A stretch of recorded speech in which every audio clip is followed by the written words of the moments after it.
materi Deep Networks for Computer Vision.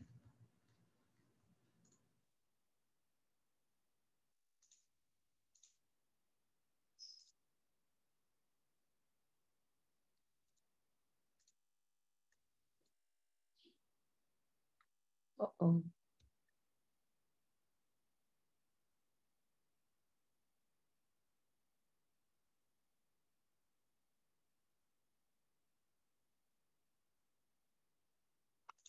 Kita langsung mulai masuk ke materi deep learning-nya, tetapi seperti biasa, saya nggak suka yang biasa-biasa ya. Jadi silahkan Anda buka joinmyquiz.com dan masukkan kode 635985, dan sekali lagi saya ingatkan saya akan ambil catatan kehadiran hari ini dari quizzes, laporan quizzesnya. Silakan kita tunggu untuk join di kuis kali ini.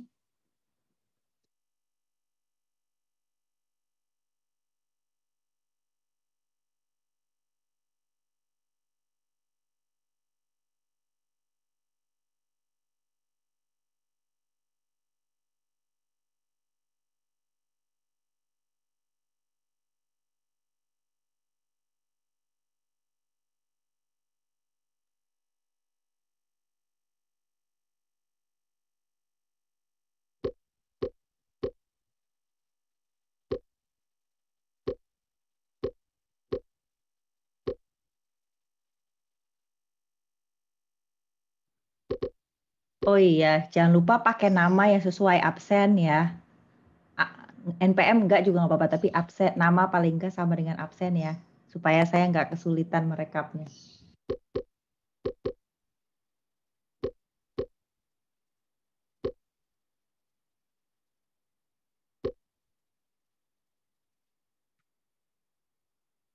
Di Zoom ada 50 orang loh, silahkan ditunggu. Saya ngambil absennya akan dari Quizzes ya, bukan dari Zoom. Oke, udah cukup banyak nih, udah kurangnya cuma 5 orang ya. Saya akan mulai. Untuk yang belum join, disilahkan untuk menyusul secepatnya. Oke, kita akan mulai. Ini di Scale juga sudah ada ya kuis dari Pak Febrian untuk membuka PDF. Jadi kalau Anda sudah mengerjakan yang itu, harusnya Anda tidak terlalu kesulitan mengerjakan yang ini. Yuk kita mulai.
Oke, jadi sudah ya, cuma 8 soal kali ini, biar nggak terlalu lama. Wah, selamat untuk Inigo ya. Inigo ternyata yang mendapat nilai paling tinggi. Oke, jadi kita bisa review pelan-pelan ya, sambil saya buka slide-nya juga, supaya kita bisa review satu per satu ya. Jadi sebelum saya masuk ke review materinya, apakah ada yang ingin ditanyakan?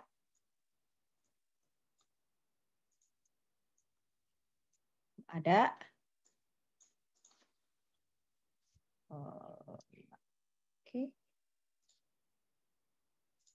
Oke, kalau belum ada, saya langsung masuk ke reviewnya. Sambil saya akan bolak-balik ke pertanyaan-pertanyaan yang tadi ada di kuis ya. Saya takut lupa juga sih pertanyaannya di kuis. Jadi kalau saya lupa bisa diingatkan ya. Oke, jadi sesuai dengan gambar yang saya pilih untuk menjadi title slide kali ini, deep network for computer vision, Anda bisa menduga-duga ada hubungannya dengan apa tuh, syaraf ya, syaraf manusia sih kalau di sini gitu. Apa sih hubungannya? Mungkin juga Anda mungkin menghubungkan dengan beberapa kata-kata lain yang mungkin sudah Anda pernah ketemu ya sebelumnya. Ini word cloud yang saya tampilkan di sini nih menunjukkan semua kata-kata yang sering muncul di artikel-artikel yang bersamaan dengan topik kita kali ini. Mungkin ada yang kata-kata yang belum pernah dikenali atau yang sudah pernah dikenali, apa ya, yang sudah muncul di kuis tadi, udah keluar deep learning ya, kita konvolusi sudah keluar, artificial intelligence, wah itu yang sedang digaung-gaungkan ya, artificial intelligence. Nah ini umbrella term sekali ini artificial intelligence ini.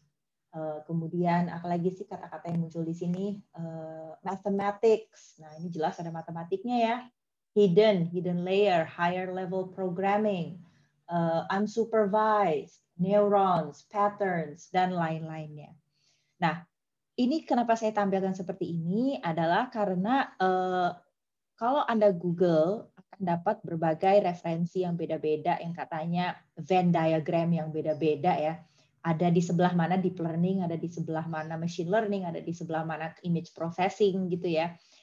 Kalau saya pribadi lebih pikir bahwa ini bukan sesuatu yang bisa dipisah-pisah menjadi subbagian-subbagian. Mau nggak mau semakin ke sini ini semakin menjadi bidang yang multidisiplin dan semuanya saling berhubungan. Anda nggak bisa melakukan image processing menggunakan CNN gitu tanpa mengerti machine learning dan seterusnya. Dan semuanya itu ya katanya sih bisa jatuh di bawah ranah AI atau artificial intelligence. Nah, ini sekalian saya disclaimer ya bahwa mata kuliah pengolahan citra itu sebetulnya kalau zaman saya dulu ngambilnya sudah selesai di minggu lalu, sudah selesai di image segmentation. Tetapi kita harus mau nggak mau mengadaptasi konten kurikulum mata kuliah ini sesuai dengan perkembangan state of the art. Dan nyatanya sekarang ini pendekatan image processing ini sangat erat dengan machine learning, CNN, dan deep learning, dan lain-lainnya ini. Jadi materi minggu ini dan materi minggu depan ini memang adalah materi baru yang kami tim dosen kembangkan. Mungkin kalau yang udah pernah lihat materi punya kakak kelasnya tahun lalu, materi pekan ini dan materi pekan depan ini beda lagi. Tahun lalu yang diceritakan beda lagi. Nah, karena memang kalau berdasarkan buku selesailah kita di pekan lalu. Tetapi ini adalah materi yang kami kembangkan secara pribadi dari tim dosen pengolahan citra untuk berusaha melengkapi pengetahuan Anda dengan apa sih nyatanya yang sedang dilakukan dalam riset image processing sekarang ini. Oke, jadi tadi judulnya apa sih? Deep Learning for Computer Vision.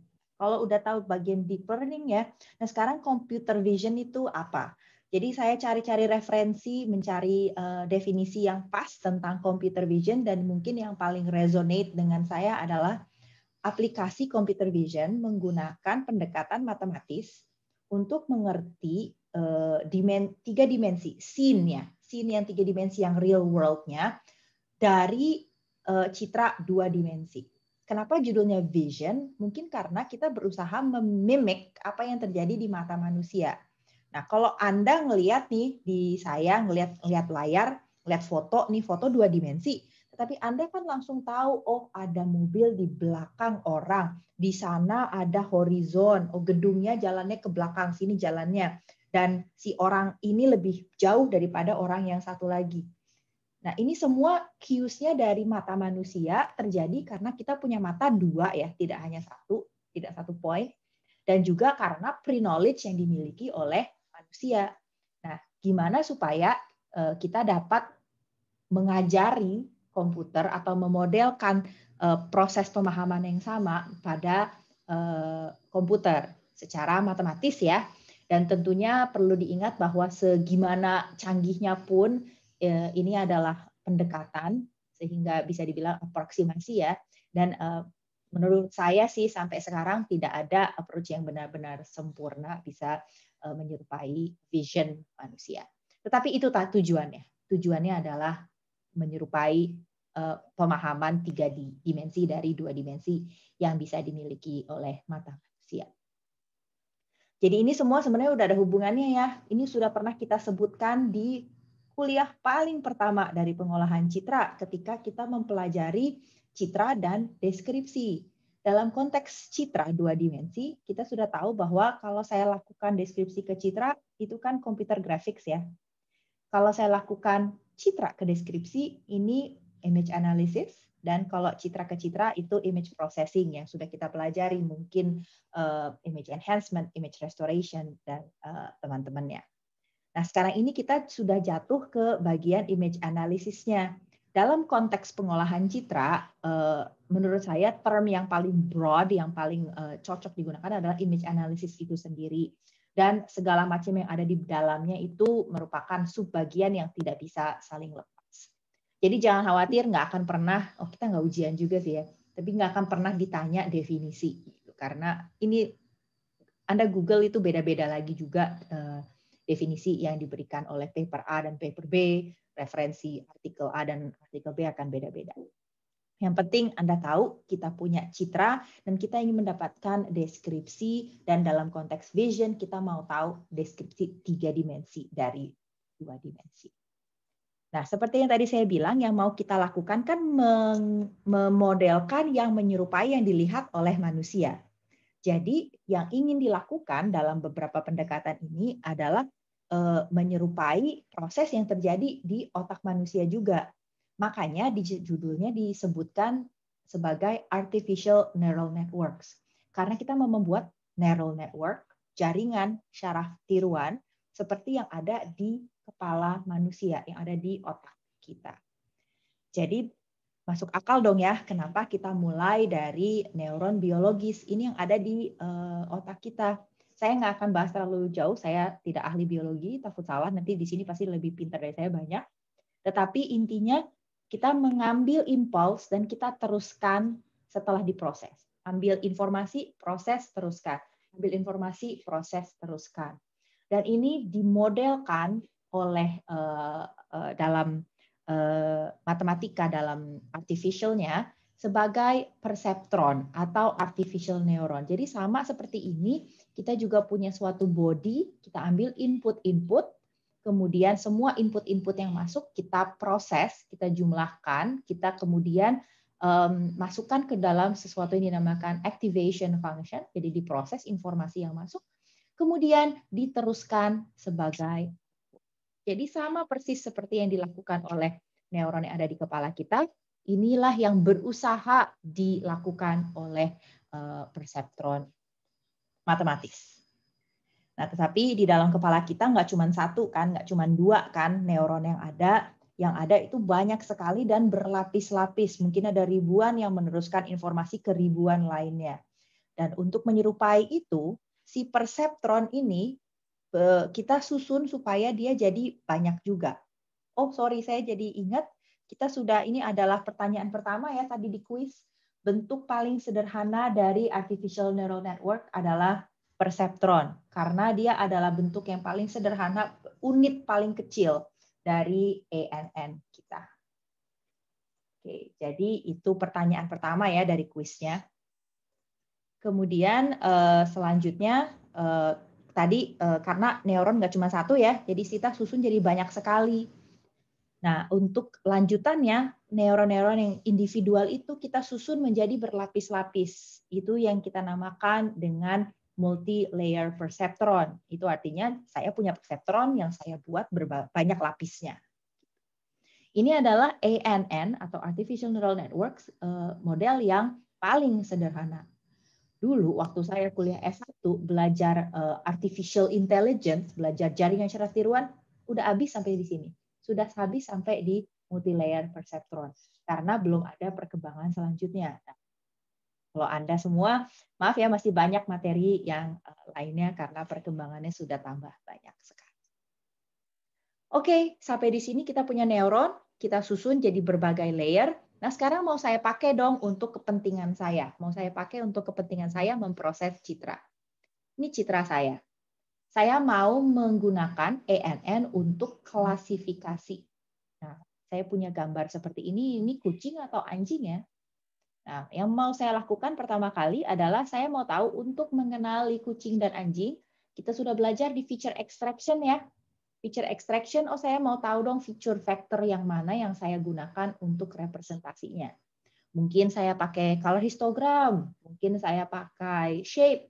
Saya nggak tahu, saya boleh pilih feature yang manapun yang saya mau.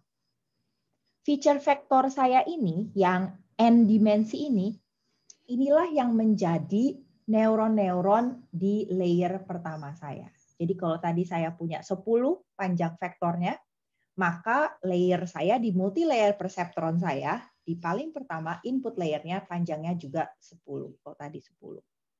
Selanjutnya saya dapat mendefinisikan berbagai hidden layer selanjutnya, yang semuanya saling berhubungan. Jadi ini untuk semua input layer bersambung kepada setiap neuron di layer selanjutnya. Dan saya teruskan informasinya, saya teruskan lagi informasinya di sini saya cuma menggambarkan hidden layer di tengah saya cuma satu ya, layer yang pink itu.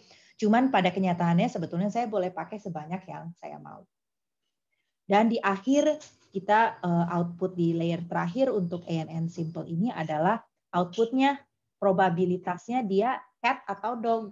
Nah, di sini saya ketika saya memindahkan informasi dari input saya teruskan informasi ke hidden, saya teruskan informasi ke output. Ini dinamakan proses feed forward. Nah, di feed forward, setelah feed forward ini saya punya output, dan ternyata saya inginnya saya, dia keluar 1-0 kalau dia kucing, 0-1 kalau dia anjing. Saya mau melatih network saya supaya mengeluarkan target seperti itu, supaya saya bisa membedakan anjing dan kucing. Tapi namanya matematis ya, nggak mungkin biasanya kita keluarkan seperti itu. Dan ternyata outputnya misalkan 0,9, 0,8, saya nggak tahu.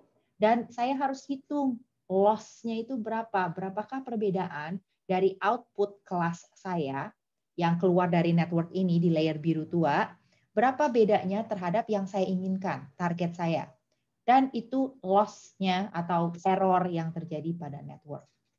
Error ini bermanfaat karena akan saya pakai untuk melakukan back propagation atau saya update semua weights atau semua sambungan-sambungan antar neuron itu saya update weights-nya supaya di iterasi selanjutnya dia akan lebih mendekati 1-0 karena ini kucing ya. Dan itu diulang-ulang berkali-kali dengan berbagai contoh kucing sampai saya mendekati 1-0 untuk target kucing sedekat mungkin. Dan dengan ini maka saya dapat melatih neuron-neuron saya untuk mengerti apa yang saya mengerti, dalam hal ini membedakan anjing dan kucing. Nah, tentunya ada kekurangan ya yang terjadi. Nah, ini kalau misalkan dimulai di mana weights-nya itu kan biasanya di randomize ya. Jadi kalau kebetulan saya taruh permulaan saya di sini, saya mengeset weight saya secara random di sini, yang akan terjadi dengan neural network saya adalah ketika dijadikan penyesuaian, dia akan stuck di local minima, karena dia nggak akan naik lagi kan ya, dia nggak akan mau naikin error lagi gitu. Padahal sebetulnya kondisi paling ideal dari network saya adanya ya di sini dong ya, di global minima. Tetapi kadang-kadang karena randomization di awal, ANN saya dapat terjebak di global minima. Oke, short pause. Apakah ada yang ingin ditanyakan?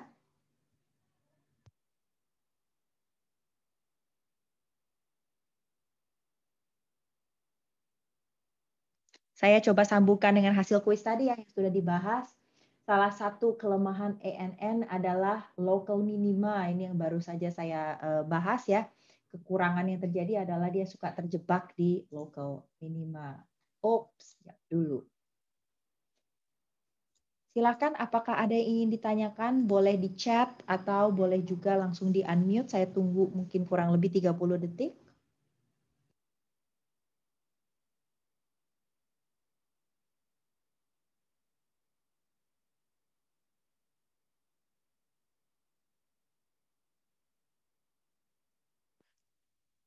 Oke, belum ada ya. Kalau gitu saya teruskan saja. Nah, dari ANN yang tadi saya sudah punya, nah itu adalah ANN yang paling basic ya. Nah, sekarang ini recent times ada yang dinamakan convolutional neural networks. Yang kalau saya berusaha menyambungkannya dengan yang sebelumnya sudah kita bahas, nah ini ANN yang barusan kita bahas ya tadi ada kucing, ada bukan kucing, ada citra, ada feature vector saya, lalu itu jadi input layer. Nah, si CNN itu ingin membungkus bagian feature extraction ini, kenapa nggak dia kerjain aja juga? Ngapain harus oleh saya mengekstraksi, saya harus memutuskan mau pakai warna nggak, mau pakai shape nggak, mau pakai apa, saya harus melakukan feature engineering lah. Lebih baik saya satuin aja deh, kenapa nggak dalam satu network saya bisa lakukan dua hal itu. Saya bisa lakukan feature extraction, saya juga dapat melakukan learning. Dan itulah yang berusaha dilakukan oleh CNN. Nah, dalam konteks image processing, kita akan menggunakan beberapa asumsi tentang penggunaan CNN sebagai berikut. Jadi CNN itu akan melakukan feature extraction dan juga training.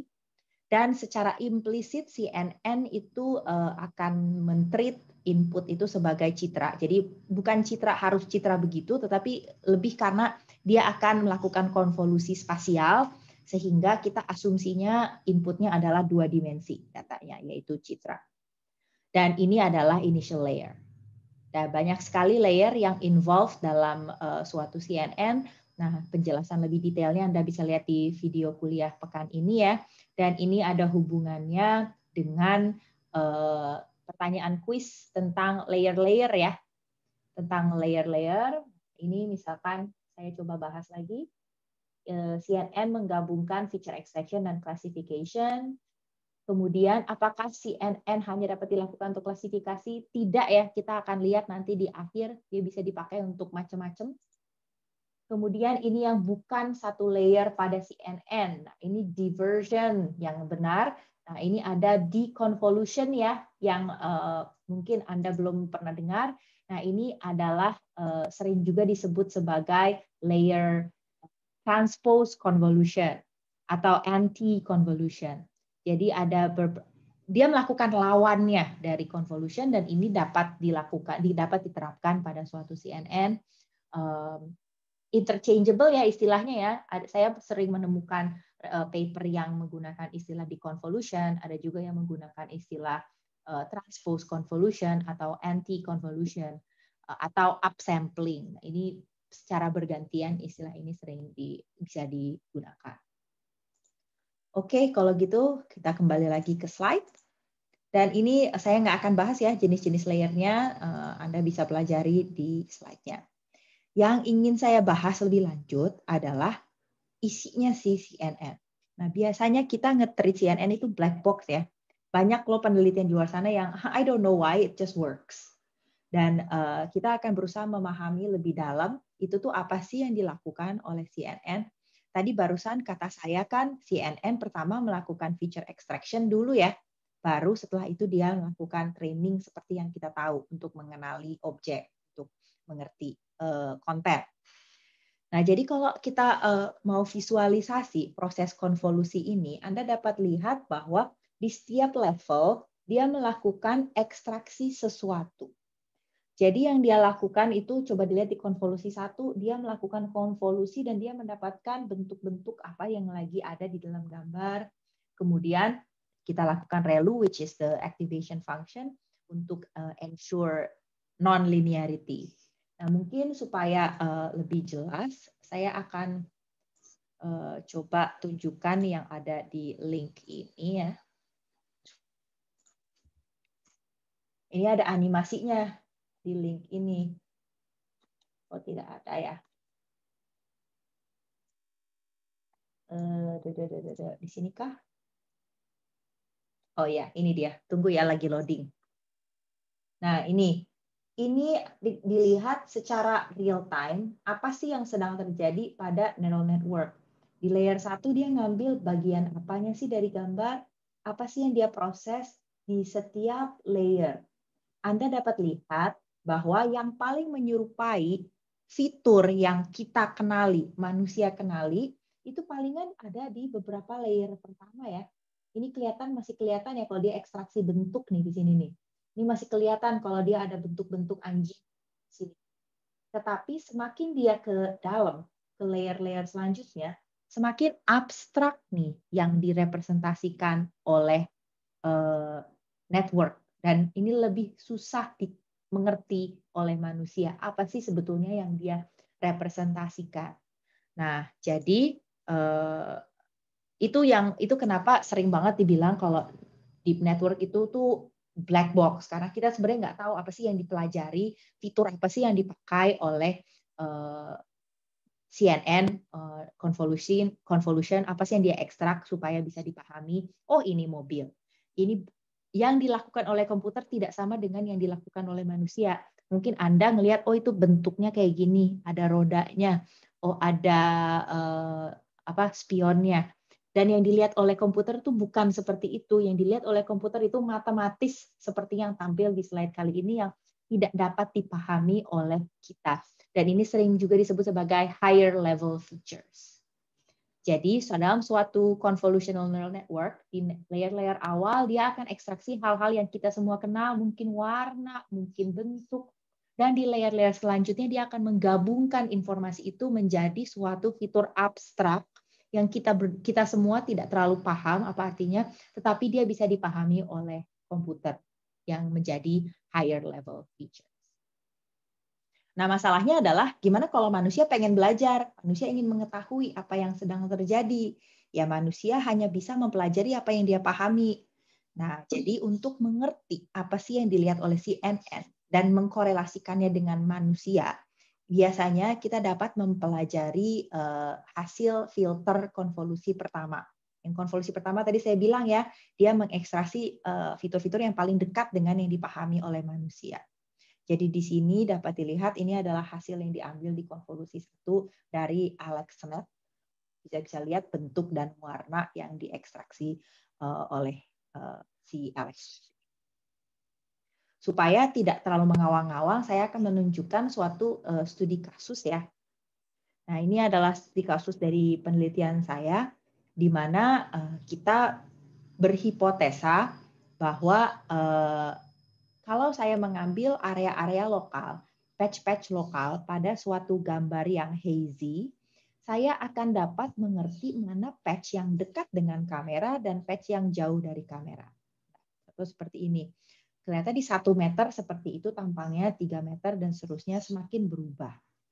Mungkin buat Anda kelihatan ya, makin jauh kan berarti dia makin burem gitu ya. Saya pengen tahu apa sih yang dilihat oleh bukan oleh manusia, oleh komputer kalau saya minta dia melakukan klasifikasi patch berdasarkan jarak. Jadi saya mau tahu kalau ada patch ini dia berapa meter sih dari saya, seperti itu. Dan dengan setelah saya lakukan pengenalan ini, saya rancang arsitekturnya lah ya. Ternyata ketika saya ingin mempelajari apa sih yang dilakukan oleh DepthNet ini adalah filter-filter, 50 filter pada konvolusi pertama. Jadi dalam penelitian lanjutan yang belum jadi dikerjakan oleh saya, kita mempunyai dugaan bahwa yang dilihat oleh komputer adalah warnanya. Jadi walaupun untuk kita nih ya ngebedain yang patch yang dekat dan yang jauh itu mungkin kita ngelihat detail, ngelihat apa. Sepertinya yang dilihat oleh komputer itu lebih kepada warna dan kombinasi warna. Ini adalah dugaan kita, dalam kurung dugaan ya, belum tahu dengan pasti, karena berdasarkan filter yang ada di layer 1. Oke, sampai di sini ada pertanyaan?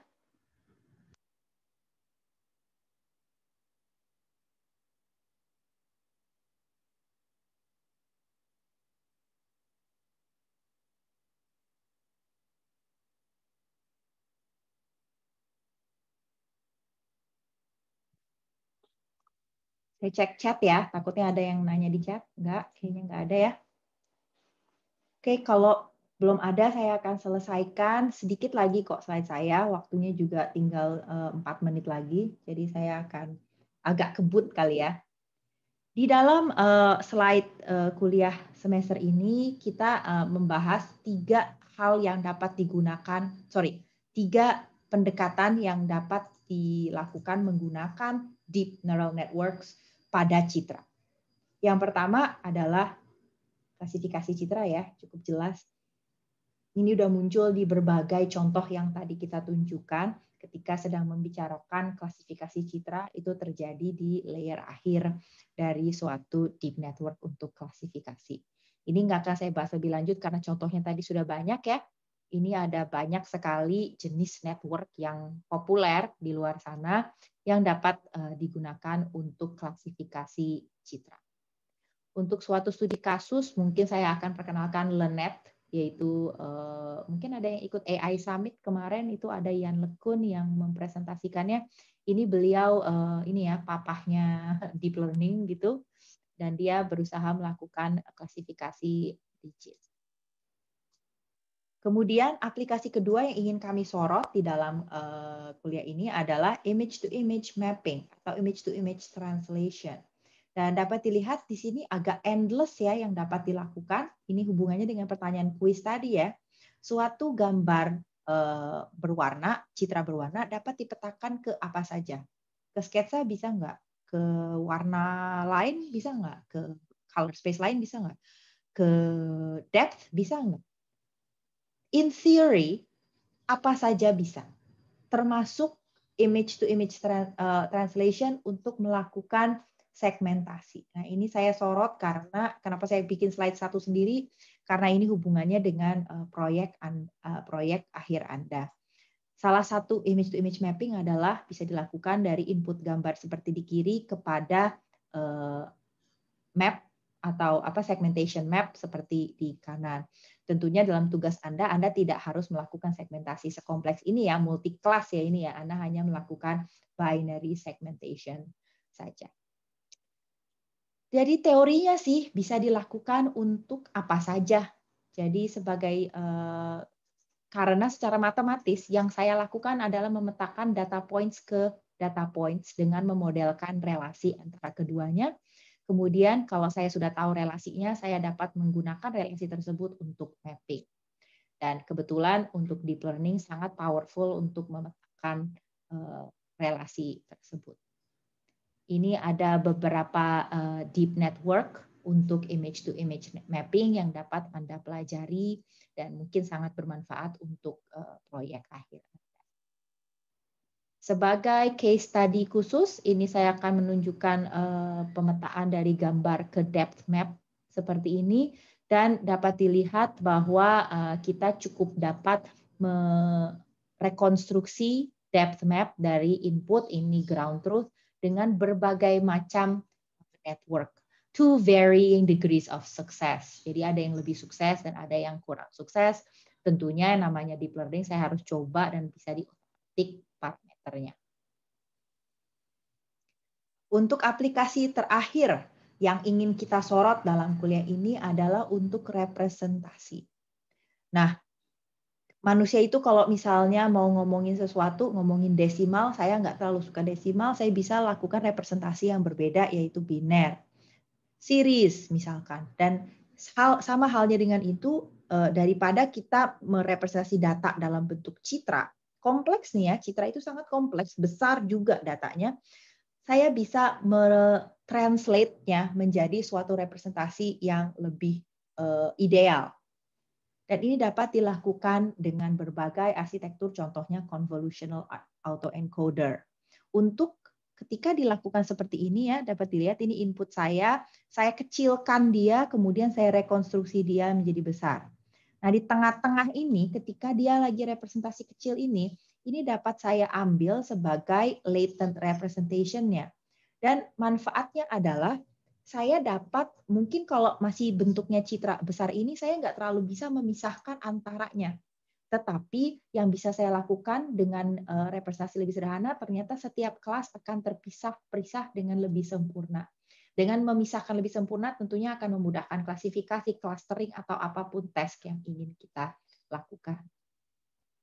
Sebagai studi kasus, ini ada penelitian mahasiswa MIK saya yang berusaha melakukan representasi wajah menggunakan dataset LFW ini. Jika sebelumnya semua data point itu intermingle seperti di kanan seperti ini, jadi semuanya saling berlapis, setelah ditransformasi menggunakan metric learning tadi, dia dapat mendapatkan representasi yang lebih sempurna di latent space. Dan di sini tentunya representasi tergantung dengan metode atau distance metric yang digunakan. Dan di sini dibandingkan 4 jenis distance atau loss, dan dapat dilihat bahwa tadinya datanya poinnya nyampur semua seperti ini, ternyata setelah digunakan metric learning kita dapat memisahkan dengan lebih sempurna setiap kelas menjadi lebih terpisah. Dan dapat dilihat bahkan untuk proxy anchor loss ini sangat sempurna pemisahan antar kelasnya. Tapi ini sih overfitting ya. Jadi ini tidak ideal juga, sesempurna ini juga tidak ideal. Dan untuk rekap, ini adalah berbagai deep network yang dapat digunakan untuk image representation, tidak hanya autoencoder, tetapi ada beberapa yang lainnya. Oke, ini sudah sampai di akhir review saya. Sekali lagi saya akan buka sesi pertanyaan terakhir. Saya sudah telat kurang lebih 2,5 menit, mohon maaf. Apakah ada pertanyaan? Saya akan tunggu mungkin 1-2 menit sebelum kita tutup sesi hari ini.